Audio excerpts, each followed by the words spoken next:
Chongqing, a bustling hub of commerce and industry in southwest China, known for its stunning landscapes framed by winding rivers and lush mountains.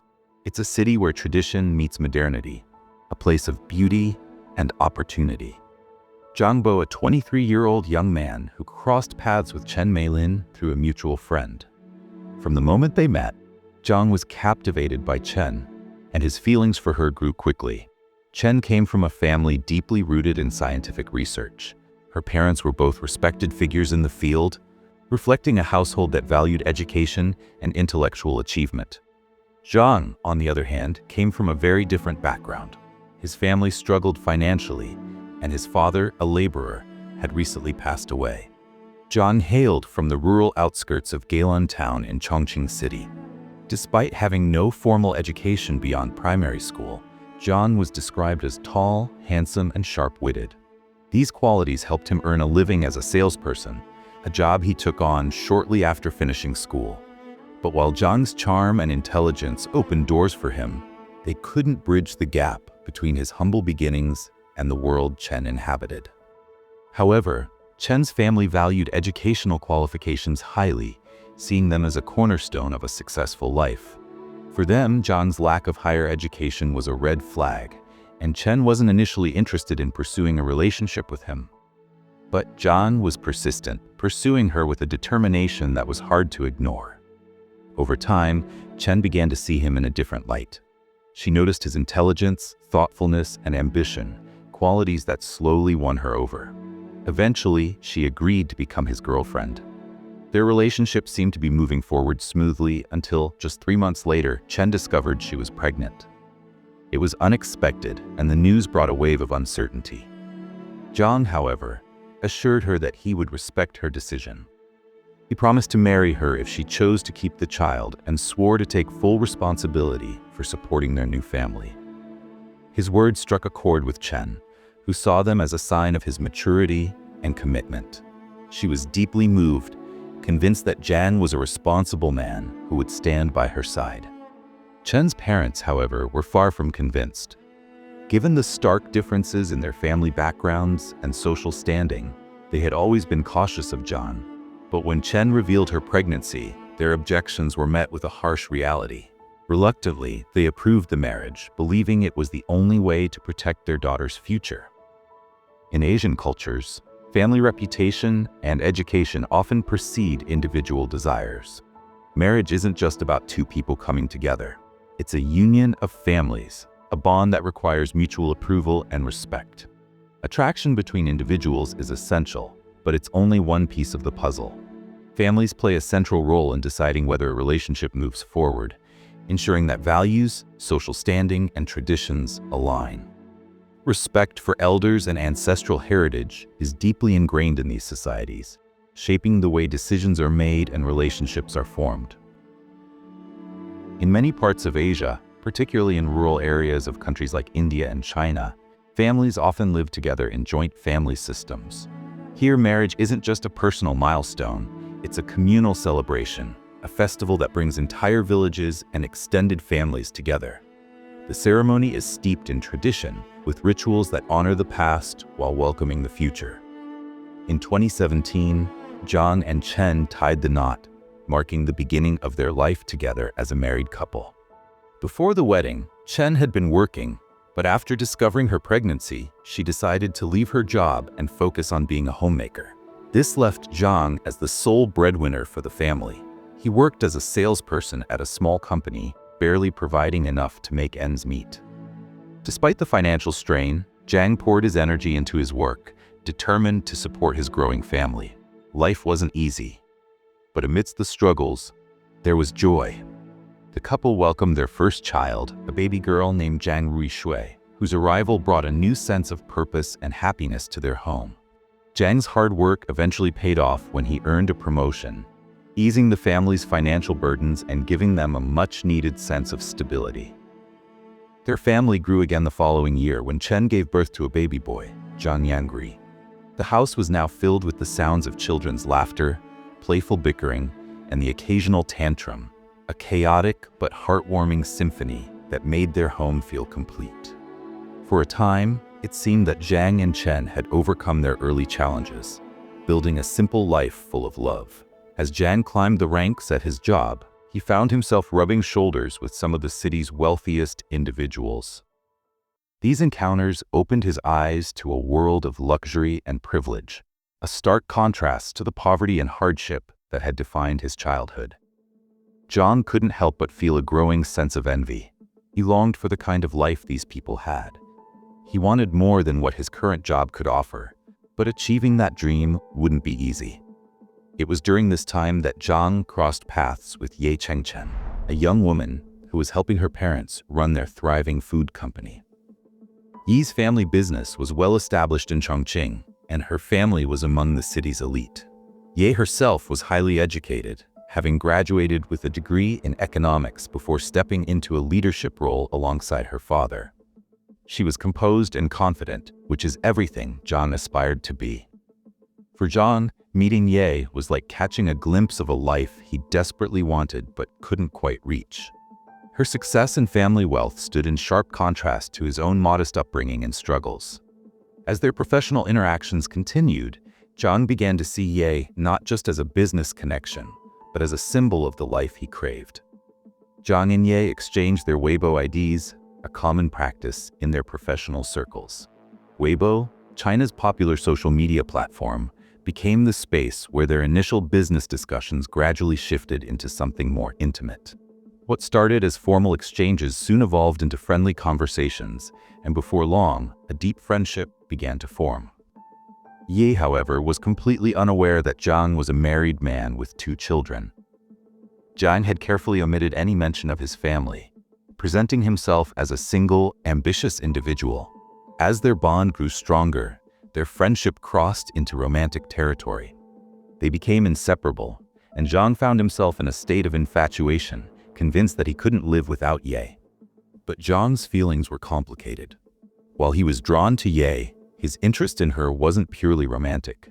He was equally captivated by her family's wealth and the opportunities it represented. Jiang knew that his current job as a salesperson would never allow him to achieve the kind of affluence he craved. In his mind, marrying Ye and eventually inheriting her family's business was the key to securing the life he had always dreamed of. Ye, on the other hand, was deeply in love with Jiang. She saw him as charismatic, handsome, and hardworking, a man who genuinely cared for her. Unaware of his ulterior motives, she believed their relationship was built on mutual affection and trust. Slowly, Jiang and Ye began spending more time together, often staying under the same roof whenever possible. At home, Chen noticed a troubling shift in Jiang's behavior.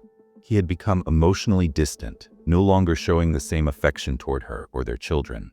The man who once worked tirelessly to provide for his family now seemed indifferent, even apathetic. He stopped engaging with the kids, no longer playing with them or showing interest in their lives. Chen couldn't ignore the change, but she tried to rationalize it. She assumed his detachment was due to the mounting pressures at work, a temporary phase that would pass once things settled down. Out of concern for his mental well-being, she chose not to confront him directly, hoping he would eventually return to his old self. But that moment never came. Instead, the distance between Jiang and Chen only grew wider. Tensions began to simmer, and what started as occasional disagreements soon became daily arguments. The once harmonious household was now filled with an undercurrent of resentment and frustration. Chen, who had once believed in Jiang's love and commitment, now found herself questioning everything. As the days turned into weeks, the strain became unbearable. Jiang's priorities had clearly shifted, and Chen was left to pick up the pieces of a family that was slowly falling apart. Eventually, Chen discovered the truth. Jiang was having an affair with another woman. Heartbroken but determined, she confronted him, pleading for him to end the relationship with Ye and return to their family. After all, he had once been a loving husband and devoted father. She clung to the hope that the man she married was still there. But Jiang's response was far from reassuring. He refused to end the affair, leaving Chen feeling helpless and alone. Meanwhile, Ye, the woman Jiang had been seeing, also learned about his family. At first, she was furious, feeling deceived by the man she had grown to love. But Jiang, ever the manipulator, begged for her forgiveness. He promised Ye that she was the only one he truly wanted to be with, promising to spend the rest of his life with her. Ye, deeply in love and unwilling to let him go, began pressuring Zhang to divorce Chen. However, Chinese law presents a significant obstacle. A husband cannot file for divorce while his wife is pregnant or within 1 year after she gives birth. With their youngest son, Yang still an infant, Zhang was forced to bide his time. He waited patiently for the day when Yang would turn 1, marking the moment he could legally pursue a divorce and finally leave Chen behind. For Chen, this period was agonizing. She was trapped in a marriage that had become just a show, raising 2 young children while the man she once trusted plotted his escape. During this painful period, Chen desperately tried to hold her family together, pleading with Zhang not to abandon her and their children. But Zhang, seeing her vulnerability, took full advantage of the situation. He coldly reminded Chen that Ye was wealthy and that he wanted to live a life of luxury with her, a life Chen could never provide. As Chen continued to beg him to stay, Zhang's demands grew increasingly unreasonable. He began asking for expensive, luxurious items, fully aware that Chen had no income or way to afford such gifts. It was a cruel game, a way for Zhang to emphasize the growing divide between their lifestyles and to reinforce his belief that Chen was no longer on his level. Heartbroken and desperate, Chen turned to her parents for help. She borrowed money from them, using it to buy the lavish items Zhang demanded, all in the hope of proving her love and keeping their family intact. But her efforts were in vain. Zhang was already emotionally detached, his mind and heart firmly set on a future with Ye. No amount of gifts or sacrifices could bridge the gap that had formed between them. Once Yang turned 1 year old, the family faced another crisis. The little boy fell ill with pneumonia, which required immediate medical attention. While Chen, with the help of her parents, rushed Yang to the hospital and focused on his recovery, Zhang's priorities lay elsewhere. He seemed almost unconcerned about his son's illness, showing little concern for the child's well-being.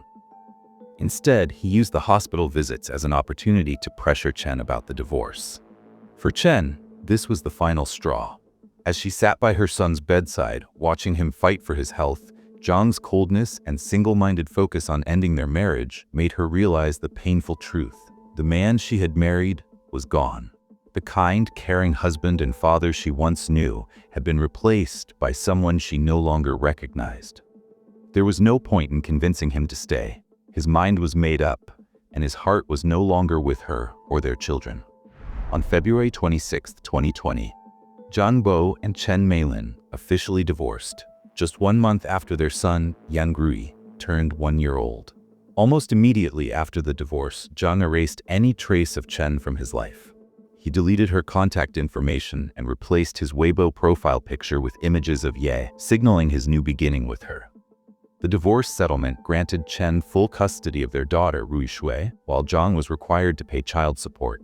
Their son, Yang would live with Zhang until he turned 6, after which he would move in with Chen. With the legal proceedings behind him, Zhang wasted no time in pursuing his next goal, marrying Ye. But despite his eagerness, Ye remained hesitant. She wasn't entirely convinced by the divorce settlement. Ye's demands took a dark and disturbing turn. She made it clear to Zhang that she saw no future with him unless he severed all ties to his past, including his financial obligations to his children. In a chilling and ruthless ultimatum, she suggested the unthinkable, eliminating the children from their lives entirely. At first, Zhang resisted. Despite his detachment and selfish ambitions, the idea of harming his own children was too much to stomach. He told Ye he couldn't do it, that they were his kids, and he couldn't cross that line. But Ye was relentless. She insisted that as long as the children were alive, Zhang would never be fully hers. The weight of her words began to sink in, and Zhang found himself at a crossroads. Torn between his conscience and his desires, Zhang made a horrifying decision. He agreed to Ye's plan, choosing his own ambitions over the lives of his innocent children. It was a moment that revealed the depths of Zhang's moral decay, a disturbing reminder of how far he was willing to go to secure the life he craved. On the afternoon of November 1, 2020, Zhang Bo asked Chen to bring their daughter, Rui Shui, to his apartment. He claimed he wanted to spend time with the children and even mentioned plans to take them out. Chen, who had a dinner meeting with friends that evening, thought it would be a good opportunity for Ruishui to bond with her father and little brother.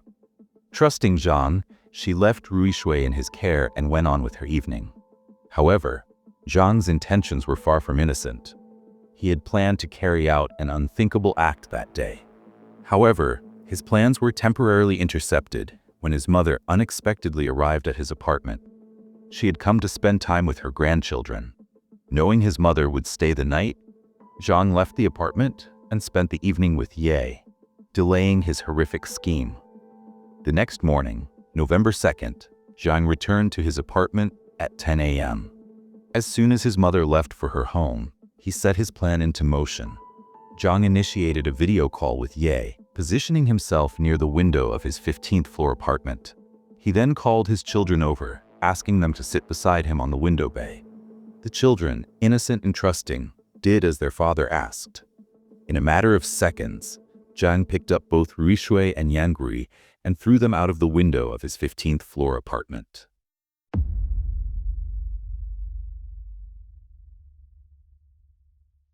The horror of that moment is almost impossible to put into words.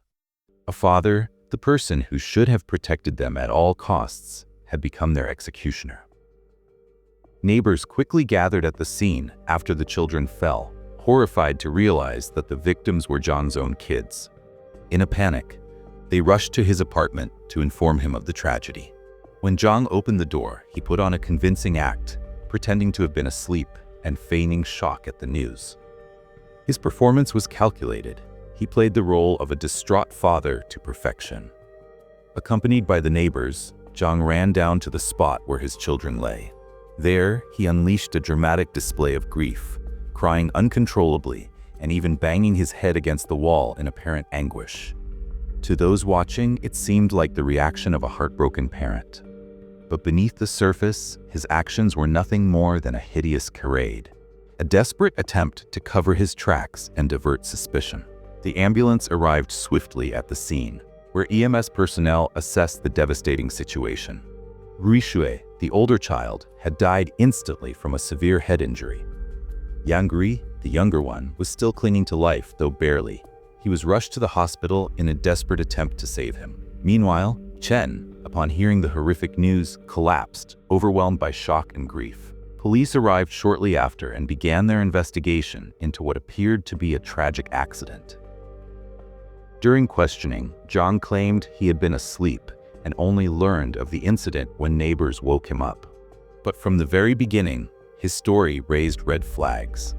Investigators found it hard to believe that two toddlers, just 2 and 1 years old, could have climbed up to a window of such height on their own. The bedroom window in Zhang's apartment was nearly 40 centimeters above the ground, with the lower edge of the window itself another 40 centimeters higher than the bay window sill. There were no chairs or objects nearby that the children could have used to reach the window, and no traces of their presence were found on the sill. A few days later, the heartbreaking news came. Little Yanggui, the youngest victim, succumbed to his injuries due to multiple internal organ failures. For the family, it was a devastating blow, a loss that would leave a permanent void in their lives. But for Zhang, it seemed to be just another step in his calculated plan.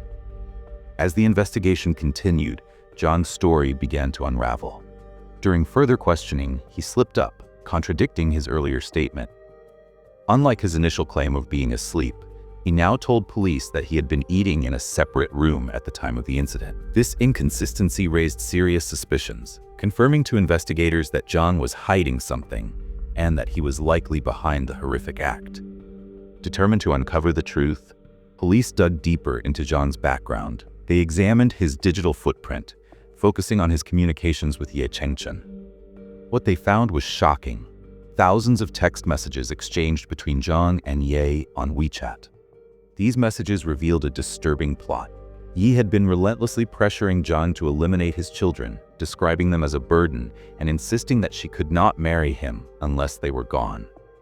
She even suggested methods, such as poisoning or drowning, to carry out the act.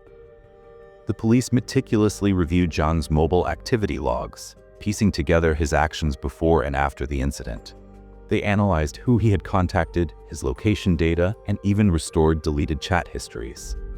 The evidence painted a damning picture. Zhang and Ye had conspired to commit an unspeakable crime, driven by selfish desires and a complete disregard for innocent lives. For Chen, the revelations were a nightmare come to life. Not only had she lost her children, but she also had to confront the horrifying truth that their deaths were the result of a cold, calculated plan by their father and his girlfriend. The investigation exposed the depths of Zhang's depravity and the extent of Yi's influence, leaving no doubt about their roles in the tragedy. Under intense questioning, Zhang Bo finally broke down and confessed to the crime. He revealed the twisted reasoning behind his actions, claiming that he had been compelled to kill his children because of Yi's threats. According to Zhang, Ye had repeatedly pressured him, insisting that she would harm herself if he didn't comply with her demands. Just before the incident, Zhang had video called Ye, desperately asking if there was any other way to resolve the situation without harming his children. But Ye was unwavering. To prove her point, she took a sharp object and scratched her hands, showing Zhang that she was willing to go to extreme lengths, even self-harm, to get what she wanted. This act of manipulation, coupled with her relentless pressure, pushed Zhang over the edge. In a moment of weakness and desperation, Zhang made the unthinkable decision to end the lives of his own children, believing it was the only way to secure his future with Ye.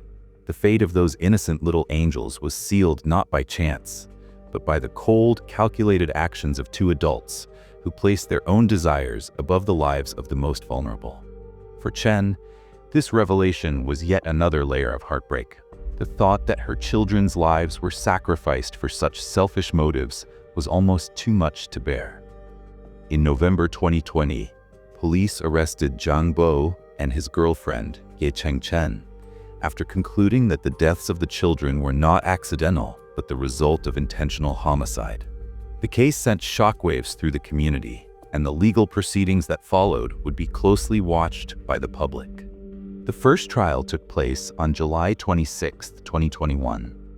After careful deliberation, the Chongqing No. 5 Intermediate People's Court delivered its verdict on December 28, 2021. Both Zhang and Ye were sentenced to death for intentional homicide, with the additional penalty of being deprived of their political rights for life. During the trial, Chen made a powerful statement. She waived her right to civil damages compensation, insisting that her only demand was for the perpetrators to face the most severe punishment possible. However, both Zhang and Ye appealed the ruling, prolonging the legal battle. The second trial began on April 6, 2023, at the Chongqing Higher People's Court. In a surprising twist, Zhang withdrew his previous confession, claiming that the children's fall had been nothing more than a tragic accident. But the court was not convinced by his sudden change of heart. On May 11, 2023, the Chongqing High People's Court upheld the original ruling, affirming that the death sentences were appropriate. The court's statement was unequivocal. Zhang and Ye's actions had not only crossed the legal and moral bottom line, but had also trampled on social conscience. Their motives were deemed extremely despicable, and the means by which they carried out the crime were described as exceptionally cruel. The verdict brought a measure of closure to a case that had horrified the nation. For Chen, it was a bittersweet moment. Justice had been served, but it could never undo the loss of her children. The Chongqing High People's Court submitted its ruling to the Supreme People's Court for final approval, the highest judicial authority in China, tasked with hearing appeals and issuing binding interpretations of the law. After a thorough review, the Supreme People's Court confirmed the death penalty for both Zhang Bo and Ye Chengchen. The court's decision was clear and certain. Zhang and Ye had intentionally and illegally deprived others of their lives, a crime that constituted intentional homicide. The court emphasized that both defendants held equally significant roles in the crime, playing the main parts in its planning and execution. Their actions were deemed not only legally reprehensible, but also morally indefensible, leaving no room for leniency. On January 31, 2024, the Chongqing No. 5 Intermediate People's Court carried out the execution of Zhang and Ye, following the execution order issued by the Supreme People's Court. While the method of execution was not explicitly stated, it is widely speculated that they died by lethal injection, a common practice in China for carrying out capital punishment. The execution marked the end of a long and harrowing legal battle, bringing a grim sense of closure to a case that had captivated and horrified the nation. For Chen, it was a moment of justice served, though it could never erase the pain of losing her children. News of the execution spread like wildfire, quickly becoming a trending topic on Weibo. The story drew hundreds of millions of views, sparking a flood of reactions from the public. Many comments expressed strong support for the executions, with a prevailing sentiment that the punishment fits the crime. One highly upvoted comment on the state news agency Xinhua's post simply read, "Today is truly a good day," capturing the collective relief and sense of justice felt by many. For Chen, the execution brought a bittersweet sense of closure. She described it as quote-unquote, "the end of a nightmare that tortured our family for more than 3 years." Dressed in black, she visited the temple where her children's ashes were kept, carrying a bouquet of white lilies, a symbol of purity and remembrance. Standing before their memorial, Chen said, "Mom made sure that justice is served."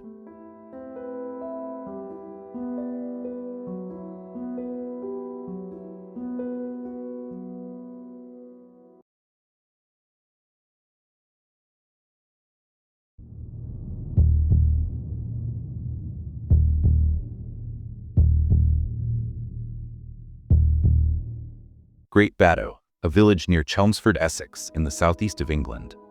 Like any other area, it has its good and bad parts, a mix of charm and complexity.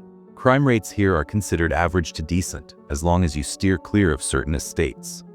It's the kind of place where community thrives, with groups like the Southeast Essex Social Group hosting events at the Ambleside Social Club and Friends and Social Group organizing lunch get-togethers.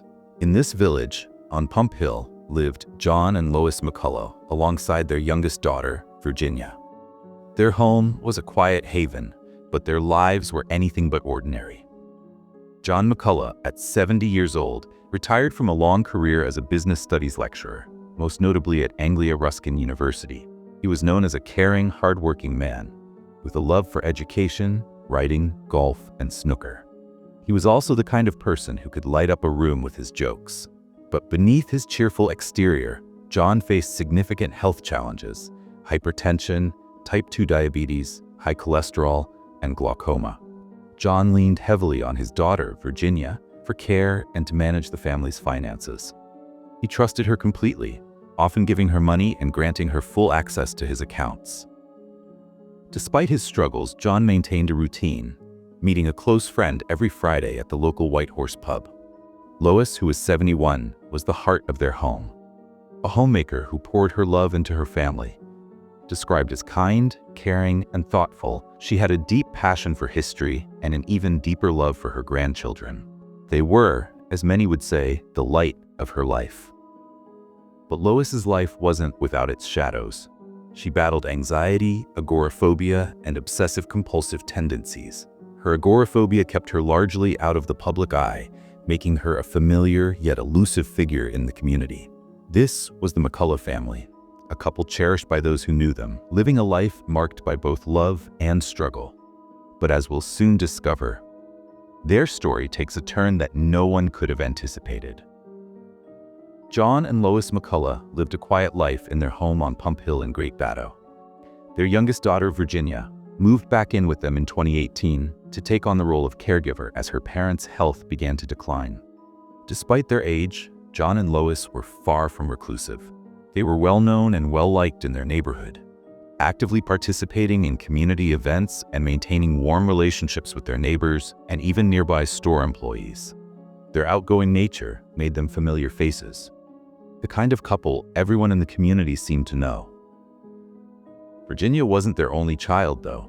She had 4 sisters, all of whom lived outside Chelmsford, Essex. Before moving in with her parents, Virginia had been working as a bartender, trying to carve out a life of her own. But as the youngest child and facing her own challenges with paranoia and autism, her parents, John and Lois, welcomed her back home with open arms. They wanted to support her in building her career, without the added pressure of living alone and working at the same time. Virginia, in turn, saw this as an opportunity to help her parents, who were both managing their own medical conditions. She decided that living with them would allow her to care for them, while also spending precious time together. Love interests were never really part of Virginia's life. Her autism often made social connections more difficult, and she was content focusing on her family and her goals. This made John and Lois even more protective of her. They saw her as their angel, someone who brought light and care into their home. They relied on Virginia heavily, especially as their health issues grew more demanding. Yet, they couldn't have been prouder of her. Virginia was a well-qualified young woman, working hard to chase her dream of becoming an artist. She cared for her parents diligently and had always avoided trouble with the law. When Virginia moved back in with her parents, she made a big decision. She left her job at the bar and shifted her focus to building a career as a web designer. Eventually, her hard work paid off. She landed a job as a web designer in Chelmsford. But Virginia's true passion lay elsewhere, in art. She dreamed of becoming an artist, a dream she pursued with unwavering determination. Despite the challenges she faced, including her autism and paranoia, Virginia was a hardworking woman, someone who refused to let setbacks define her. For John and Lois, their pride in Virginia knew no bounds. They admired her courage, her ability to build a life for herself despite the obstacles. To them, she was a testament to resilience and strength, and they couldn't have been prouder of the woman she was becoming. In the tight-knit community of Great Baddow, John and Lois McCullough were more than just neighbors. They were fixtures. Their warm, outgoing nature ensured that nearly everyone in the area knew them. And when their daughter Virginia moved in with them, it wasn't long before she too became a familiar face. Among the many people who knew the McCulloughs, two stood out. Paul Hastings, the greengrocer at the Vineyards Shopping Center, and Debbie Pollard, who ran a flower shop near the family home.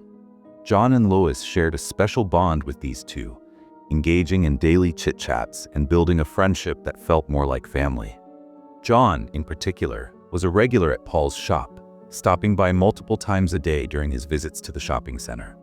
Over time, Virginia also became part of this close-knit circle, forming her own friendships with Paul and Debbie. When John or Lois couldn't manage the errands themselves, Virginia stepped in, helping around the house and ensuring everything ran smoothly. She had become not just a caregiver, but a vital part of the community alongside her parents.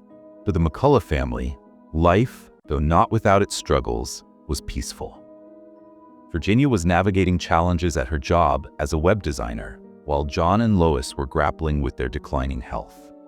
Despite these hardships, the bond between the father, mother, and daughter remained strong, and they continued to live a contented life together.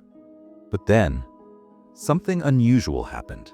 John noticed that their credit card bills were rising, even though neither he nor Lois had made any recent purchases. Concerned, Lois checked her bank account and found the same strange activity. Both were baffled and immediately alerted Virginia to the situation. Virginia, ever the dutiful daughter, quickly contacted the bank. After investigating, the bank informed them that the issue was a mistake on their end and assured the family that the money would be refunded as soon as possible. While the situation was unsettling, the McCulloughs felt a sense of relief knowing the matter would be resolved. A few weeks later, the McCullough family's financial troubles took an even more troubling turn. John discovered that a new loan had been sanctioned in his name, even though he hadn't applied for one. Alarmed, Virginia reached out to the bank once again to address the issue. The bank informed her that a fraud had been carried out on John's account, likely orchestrated by hackers or an identity theft ring. They assured the family that an investigation was underway and promised that the loan would be closed soon, without affecting their credit score. Despite the bank's reassurances, John couldn't shake the feeling of suspicion. He was convinced that someone had stolen his identity, and this was the root cause of the ongoing issues with their finances. For a family already dealing with health challenges and daily struggles, this added stress was almost too much to bear. One day in June 2019, Virginia visited the Vineyards shopping center to buy groceries. This was unusual, as John was typically the one who handled the shopping. When Paul Hastings, the greengrocer, saw her, he asked how she was doing and why her father hadn't come by as usual. Virginia's response left Paul stunned. She explained that her parents, John and Lois, had decided to move away from Chelmsford, relocating to Clacton, a coastal town in Essex, for a long period of time. Paul was shocked. John and Lois had never mentioned anything about moving, not even a hint during their daily conversations. Despite his surprise, Paul brushed it off, chalking it up to their personal decision. But the news didn't just unsettle Paul. It also deeply concerned the McCullough family's GP. John and Lois were both heavily reliant on medication for their chronic health conditions. The idea of them living alone in a new area, far from their support system, where no one knew about their medical needs or could lend a helping hand, seemed like an incredibly risky decision. One of their daughters, growing increasingly worried, reached out to Virginia to ask about their parents.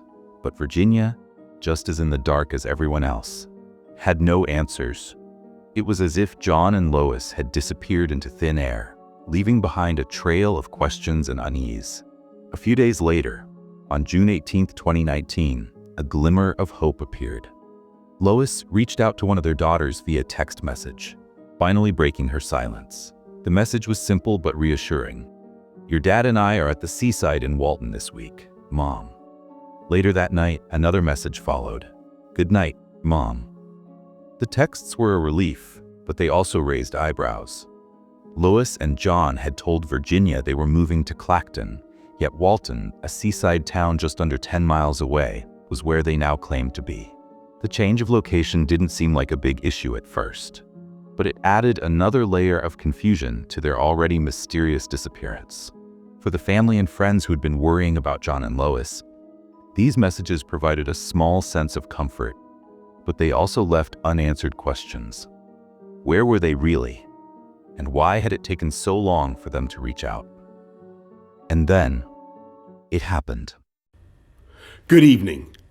The coronavirus is the biggest threat this country has faced for decades. We've been asking people to stay at home during this pandemic.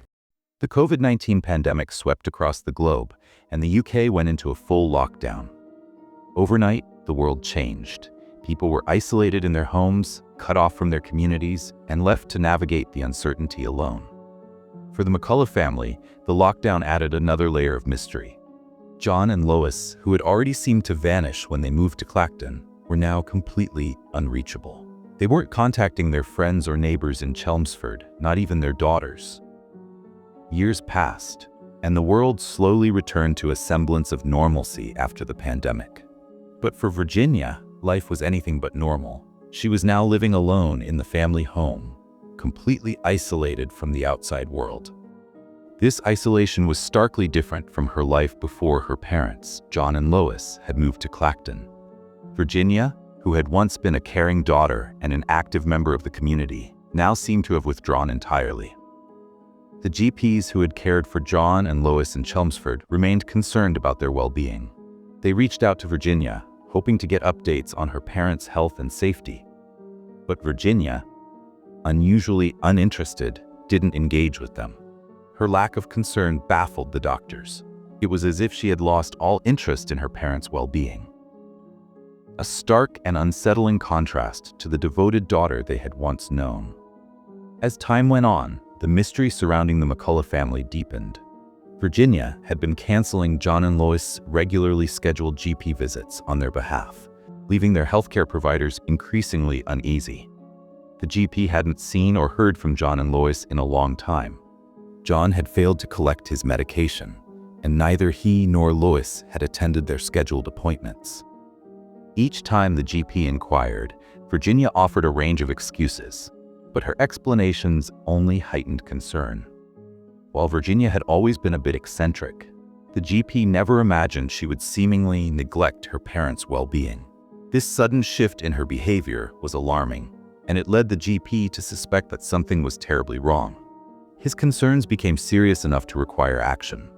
He contacted the Essex County Council's safeguarding team, which in turn contacted the Essex police to conduct a welfare check. What began as a routine inquiry soon escalated. The police, finding enough grounds for suspicion, treated the case as a missing persons report. This prompted a deeper investigation, one that would eventually lead to a search warrant and the uncovering of secrets that had long been buried. On September 15, 2023, at 12:10 p.m., the Essex police arrived at the McCullough family home. They knocked on the door, calling for Virginia, but there was no response. After multiple attempts to get her to answer, the officers decided to force their way inside. What they found when they entered the house was both shocking and somber. It's fine.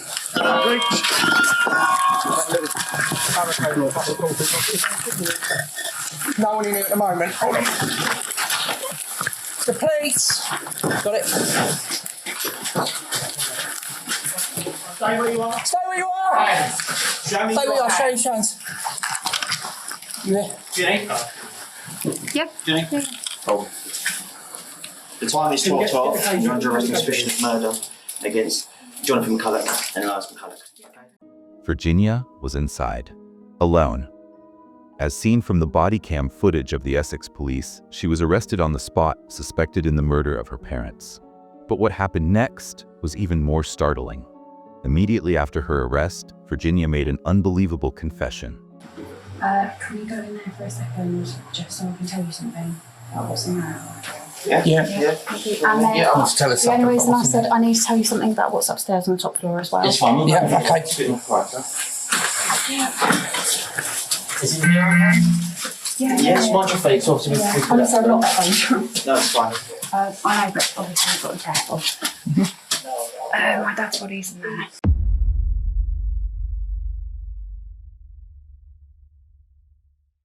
Yes, it was all Virginia. She had fabricated the entire story of her parents' move from Chelmsford to Clacton, a lie designed to mask the horrifying truth. She even sent text messages to her sister, pretending to be her mother, claiming that John and Lois were living a peaceful life by the seaside. But it was all a carefully constructed facade, a charade to conceal her unspeakable actions. In reality, Virginia had killed both her father and mother, and for 4 long years, from 2019 to 2023, she lived in the same house with their decaying bodies. The question that haunts everyone is, how did she manage to hide this dark secret for so long? The loved ones who cared about John and Lois had noticed their sudden disappearance, but no one pushed hard enough to uncover the truth. The strange excuses, the missed appointments, the lack of communication, all red flags that went uninvestigated. From the body camera footage, it was clear that Virginia had been expecting the police. She knew her time was running out, but even she hadn't believed she could keep this secret buried for this long. This was Virginia's chilling reality, a daughter who betrayed her parents in the most unimaginable way, living with the consequences of her actions for years. But as the truth emerges, it leaves us with more questions than answers. But why did Virginia kill her parents? The answer lies in a web of lies and deceit that spanned her entire life.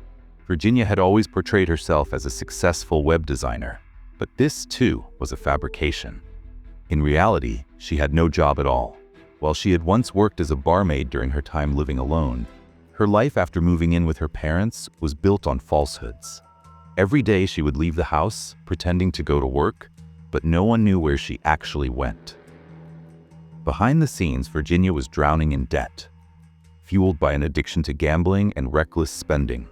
She had lost a staggering £21,000 on online gambling.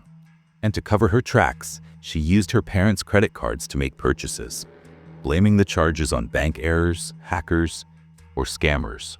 Her parents, trusting and unaware of the truth, believed her explanations. But as her debts mounted and her lies began to unravel, Virginia found herself trapped in a cycle of desperation. And Virginia knew she could no longer hide the truth from her parents. She made a horrifying decision. On the evening of June 17, 2019, Virginia prepared a deadly cocktail of prescription medications and gave it to both John and Lois. The following morning, she found her father John lifeless in his bed. a victim of the toxic mix she had administered. But her mother, Lois, was still alive. She hadn't ingested as much of the cocktail and was sitting on her bed, calmly listening to the radio. Virginia, cold and emotionless, walked downstairs, picked up a hammer, and returned to her mother's room. As Virginia stood in front of Lois, Lois asked, "What happened?" with a slight smile on her face. Without a word, Virginia launched a vicious attack, striking her mother with the hammer. Startled and frightened, Lois pleaded, "What are you doing?" But Virginia showed no mercy, ignoring her mother's cries for help. When Virginia realized Lois was still clinging to life, she walked to the kitchen, grabbed a knife, and returned to finish the horrific act. She stabbed Lois 8 times in the chest, ending her life in a brutal and heartless manner. Her sisters painted a stark picture of Virginia, describing her as a compulsive liar who lied about almost every aspect of her life. She crafted an elaborate charade, carefully deceiving everyone close to her, especially her parents. To John and Lois, Virginia was their angel, a devoted daughter they trusted unconditionally, but her sisters saw her very differently. To them, she was weird, socially awkward, and deeply untrustworthy. Virginia's web of lies extended beyond her personal life. She stole money from her parents, took out loans in their names, and squandered the funds on her addictions, online gambling, and reckless shopping. By June 2019, her debt had ballooned to nearly $60,000, a crushing burden she could no longer hide.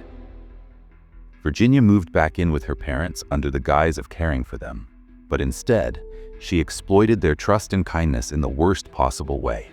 By March 2019, she had begun contemplating killing them, claiming she felt trapped and saw no way out of her mounting problems. She meticulously planned the murders, accumulating prescription drugs and purchasing a knife to carry out the horrific acts. After the murders, Virginia continued to live in the same house with her parents' bodies for 4 long years, maintaining a chilling facade that they were still alive. She sent text messages and birthday cards to family members, impersonating her parents. She even collected their pension payments, amassing nearly £136,000 over the years. Virginia's behavior grew increasingly bizarre. She made numerous calls to the police, even inviting them into her home. In one instance, she claimed to have been attacked by intruders, an act some believe was a calculated attempt to test whether she would be caught.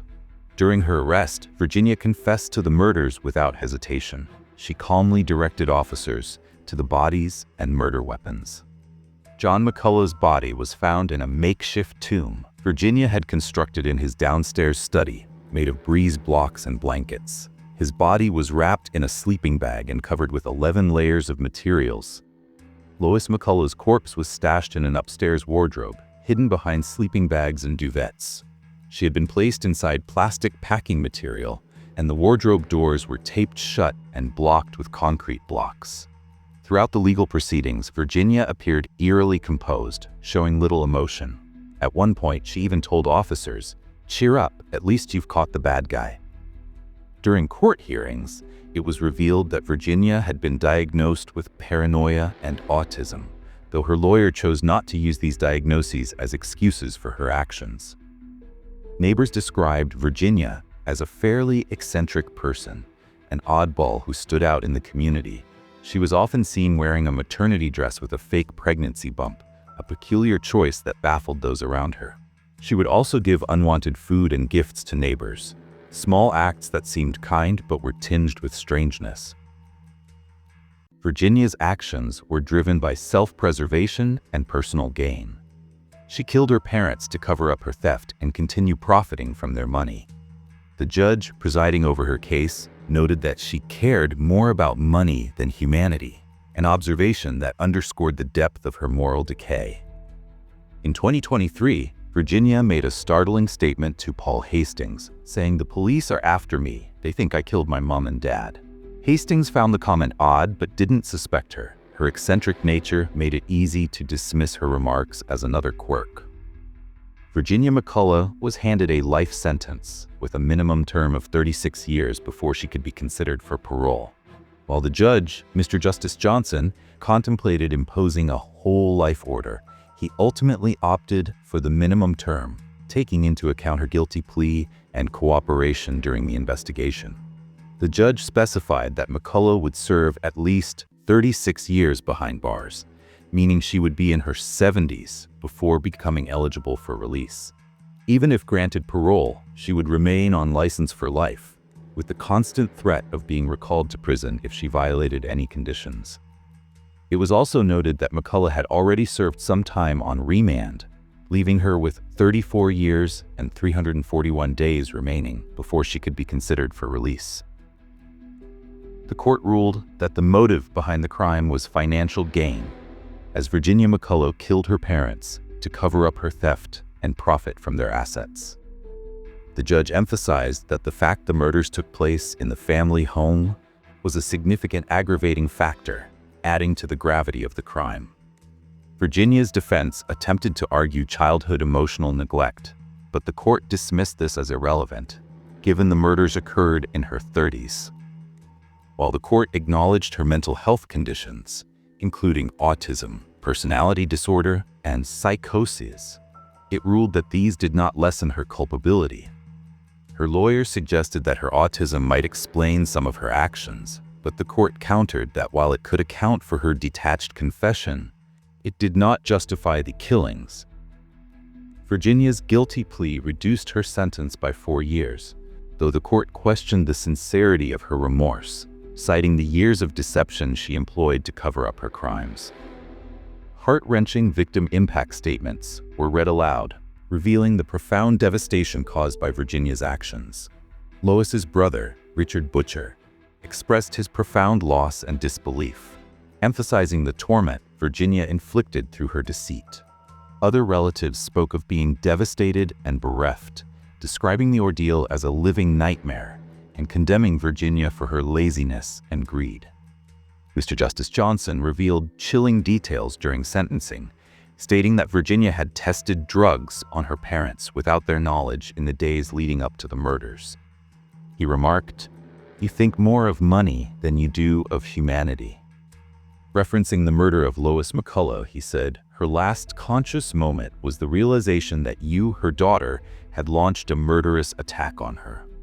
The judge added, "You drugged your father's drink 2 days before the murders in order to use him as a guinea pig, and you had a primary plan to use the drugs for their deaths, and you had a backup plan to use weapons if the primary plan failed." Virginia showed little emotion as she stood for sentencing, staring blankly as Mr. Justice Johnson handed down the 36-year minimum term. It was only when she listened to her police interview, recounting how she murdered her mother, that she finally began to weep. The McCullough family issued a statement expressing their devastation and heartbreak at the deaths of their parents. They remembered the happy times they had shared and said that their mom and dad are forever in their hearts, loved and missed beyond any measure. But could this tragedy have been avoided? The heartbreaking case of Virginia McCullough serves as a stark reminder of the importance of caring for our family and showing concern for our loved ones, especially when they are older, vulnerable, or facing health issues. For 4 long years, the truth about what happened to John and Lois remained hidden.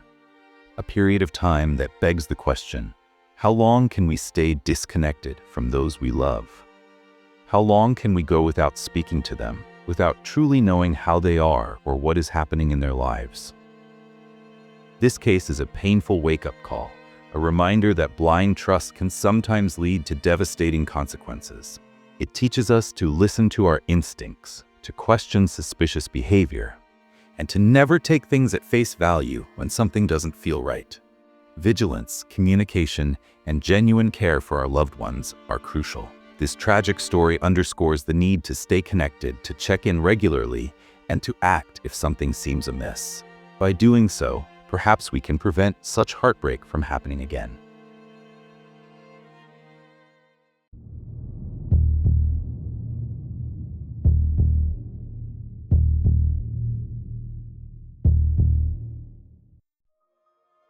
Swathi Reddy and Sudhakar Reddy were married for 3 years and lived in Nagar Kurnool, a town in the southern state of Telangana in India, along with their son and daughter. The small family appeared happy, living a decent life in their town. Sudhakar was involved in business, running a stone-crushing unit and working as a contractor. This likely meant he had responsibilities and at times had to travel for work. Swathi was a nurse at a nearby hospital. Sudhakar's friends said, "He showered love on her. If his darling wife even sighed, he would sacrifice himself for her. She was the apple of his eye. His entire family doted on her." Swathi was also deeply devoted to her husband, and he was her whole world. Their life seemed to be moving smoothly, until one day, tragedy struck their family.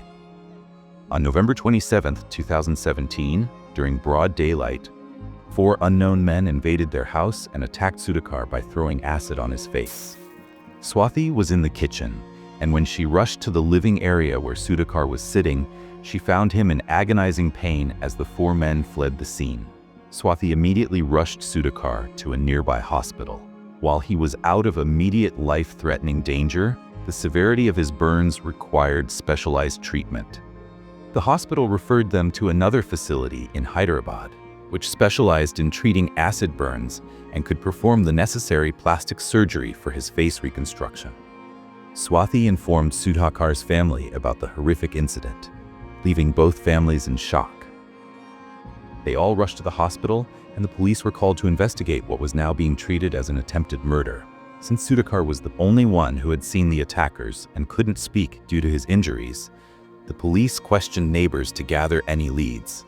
However, no one had seen anything unusual, and the investigation quickly hit a dead end, leaving the perpetrators unidentified and at large. During Sudhakar's hospitalization, his family visited him multiple times, especially his mother and only brother. Sudhakar and his mother shared a close bond, and seeing her son in such a condition left her deeply distressed. Swathi, noticing her mother-in-law's deteriorating state, tried to console her. She urged her to get some rest, warning that she might fall ill if she didn't take care of herself. Swathi then convinced her brother-in-law to take their mother back to their hometown in Nagar Kurnool. Swathi assured them that she would take care of Sudhakar at the hospital and promised to bring him back home once he had recovered.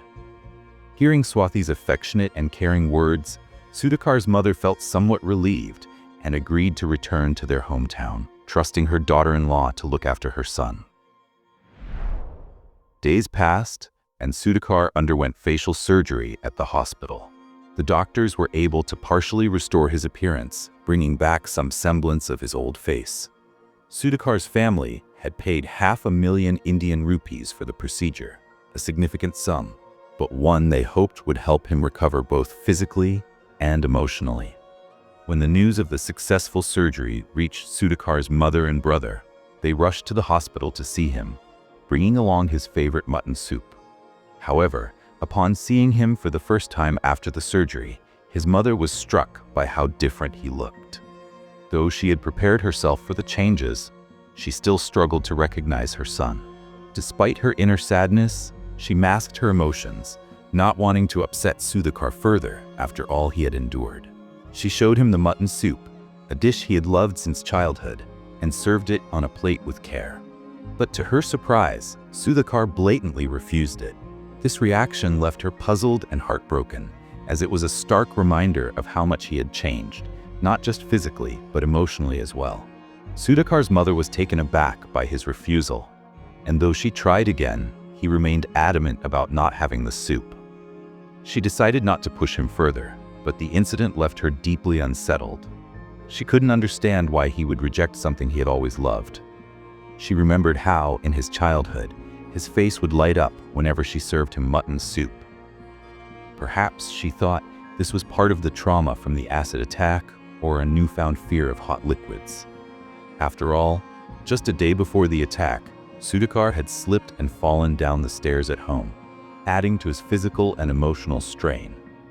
Not wanting to disturb him further, she left the hospital with her other son, telling herself that Sudhakar was going through a lot and would eventually return to his normal self.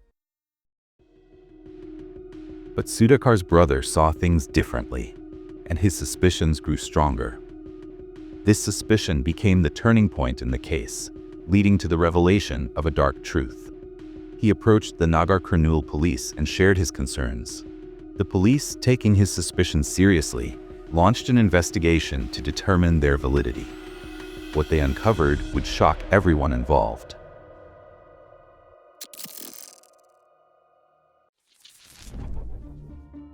Actually, after the birth of their second child, the couple's relationship began to deteriorate, especially for Swathi.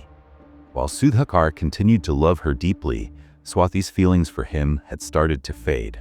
Sudhakar noticed the distance growing between them, but chose to believe it was just a difficult phase in their marriage, one that would eventually pass. However, that didn't happen. Over time, Swathi's emotional detachment only increased, though Sudhakar remained optimistic, hoping things would improve. Around this time, Swathi began experiencing back pain due to the long hours of standing and walking during her shifts as a nurse. Concerned for her well-being, Sudhakar took the initiative to help her. He consulted a doctor who recommended physiotherapy as a treatment. This is how Swathi met Rajesh, a physiotherapist. Slowly, and through the regular therapy sessions, the two developed an illicit relationship. Rajesh was fully aware that Swathi was married to Sudhakar, and Swathi knew that if their affair were ever discovered, it would lead to public shame and humiliation. Yet, despite the risks, they continued their relationship in secret. Sudhakar remained unaware of his wife's extramarital affair, and, as he had always done, continued to love her unconditionally. He went out of his way to impress her, showering her with extra care, taking her out to eat, planning small vacations, and spending money on expensive gifts. Swathi, on the other hand, accepted these gestures while continuing to betray him behind his back. Over time, Swathi grew increasingly fed up with her marriage and began planning to elope with Rajesh, taking her children with her. However, both Swathi and Rajesh knew that if Sudhakar took the issue to court, they would likely lose custody of the children. This realization led them to devise a devious plan.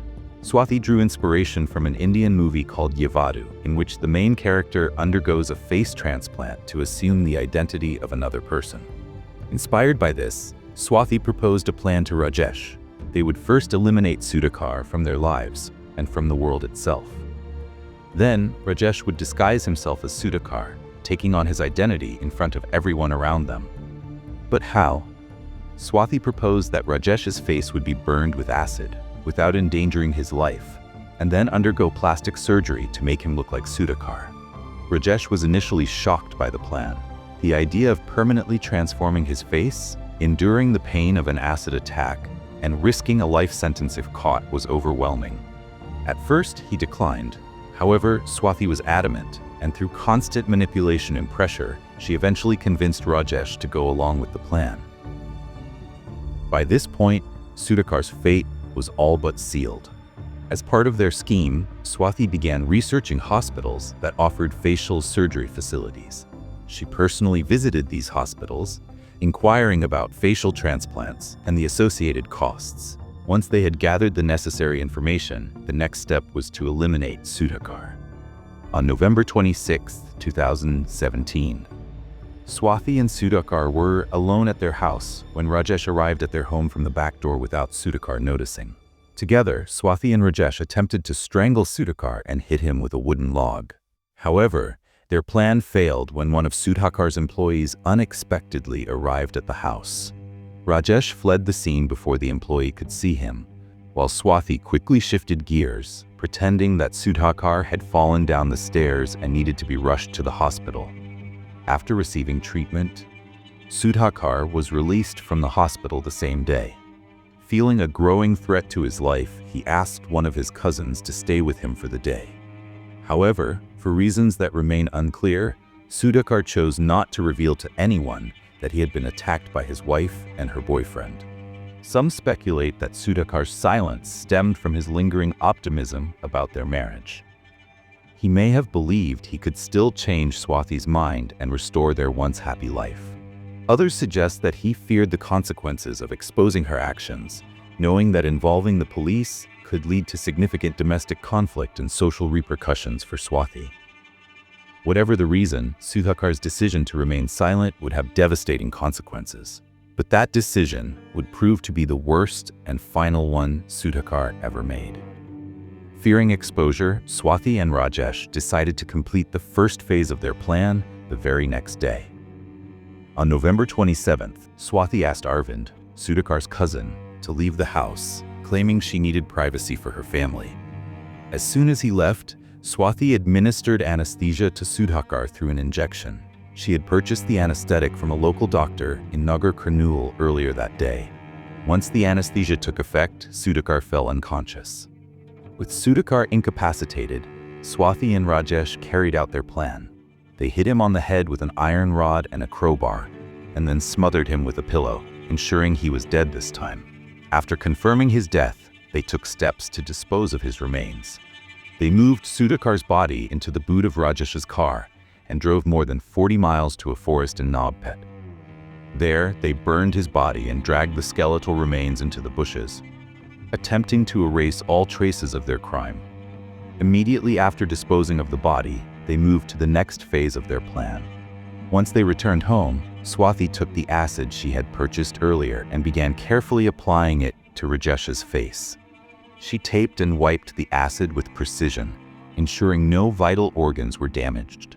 After all, as a nurse, she knew how to carry out this horrifying act without causing life-threatening harm. Rajesh endured excruciating pain during the process, but his love for Swathi overpowered the agony he felt. This brutal step was a crucial part of their twisted plan to transform Rajesh into Sudhakar's double. After burning Rajesh's face, chest, and shoulder areas, Swathi rushed him to the hospital, claiming he was her husband Sudhakar, and that invaders had attacked him with acid. The plan seemed to be working, until Rajesh made a critical mistake. Rajesh was a strict vegetarian, and when Sudhakar's mother offered him mutton soup, he reacted with visible anger and frustration, refusing the soup outright. This was unusual behavior for Sudhakar, who had always loved the dish. Additionally, Rajesh communicated only through sign language, even though doctors confirmed there was no damage to his vocal cords. He also failed to recognize relatives who visited the hospital, leading Swathi and Rajesh to claim he was suffering from memory loss due to the trauma. When the bandages were eventually removed, Sudhakar's relatives noticed that the man's face bore no resemblance to Sudhakar's. These inconsistencies, coupled with Rajesh's strange behavior, began to pile up in Sudhakar's brother's mind. He grew increasingly convinced that the man in the hospital bed was not his brother but an imposter. To confirm his suspicions, Sudhakar's brother asked a personal question from their childhood, one only Sudhakar would know the answer to. Rajesh, of course, failed to answer correctly.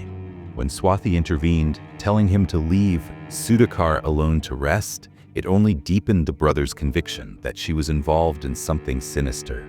Sudhakar's brother then reached out to the police, sharing his suspicions about the man in the hospital. Once alerted, the police launched an investigation. They began questioning Swathi, who initially stuck to her fabricated story. However, under pressure, she grew nervous and started changing her statements, further raising red flags. The police also conducted fingerprint tests at the hospital, which revealed a glaring discrepancy. The prints did not match Sudhakar's, confirming that the man in the hospital bed was not him. With this evidence, and after intense interrogation, Swathi eventually broke down and confessed. She admitted to killing her husband with Rajesh's help and revealed that the person in the hospital was, in fact, Rajesh. Following Swathi's confession, she led the police to the spot where Sudhakar's body had been dumped. The police recovered his remains from the forest and seized key evidence, including the anesthetic used to drug Sudhakar, an iron rod, a pestle, a crowbar, and the car used to transport the body. Swathi was arrested on Sunday, December 10, 2017, while Rajesh was taken into custody on Thursday, December 14, 2017, after being discharged from the hospital. Both were produced in court and are currently facing trial. Swathi was granted bail by the court, but no one from her family came forward to post bail surety. Fearing public backlash and potential attacks, the police placed her in a women's shelter for her safety. Rajesh, however, was denied bail and remained in custody. In a dramatic turn, Swathi's father disowned her, performing mock funeral rites to signal to society that she was dead to the family. This act underscored the deep shame and betrayal felt by those closest to her. Both Swathi and Rajesh proved to be deeply flawed individuals, capable of carrying out such heinous crimes. Swathi had the option to divorce Sudhakar and start a new life with Rajesh, but instead, she chose a path of unimaginable cruelty. Her plan to kill Sudhakar and disguise Rajesh as her husband was driven by a desire to retain custody of her children and control over Sudhakar's wealth. Swathi meticulously coached Rajesh to mimic Sudhakar's behavior, how to walk, sit, and even speak like him. However, Rajesh's own mistake, refusing the mutton soup due to his vegetarianism, exposed their elaborate ruse. This seemingly small error became the crack that unraveled their entire plan, ultimately leading to their downfall. In the end, their greed, deceit, and inability to fully execute their scheme dug their own graves. This case is a stark reminder of how deeply trust can be betrayed, and how far some individuals will go to manipulate and deceive. Sudhakar's unwavering trust in Swathi, even as their relationship deteriorated, highlights the complexity of human emotions. On the one hand, his loyalty and optimism are commendable, but on the other, his inability to confront the reality of Swathi's actions ultimately cost him his life. Was it a mistake for Sudhakar not to back off from the marriage when he sensed Swathi's detachment? Hindsight makes it easy to say yes, but relationships are rarely black and white. Sudhakar's hope to salvage their marriage is understandable, but it also underscores the importance of recognizing when a relationship has turned toxic and taking steps to protect oneself. This case also raises questions about trust. Should one trust blindly, as Sudhakar did? Or is it wiser to remain vigilant, even in the closest of relationships? While trust is the foundation of any bond, this tragic story serves as a cautionary tale about the dangers of ignoring red flags. What are your thoughts on this case? Do you think Sudhakar's trust was his fatal flaw? Or was it his reluctance to let go of a failing marriage? Let us know in the comments below.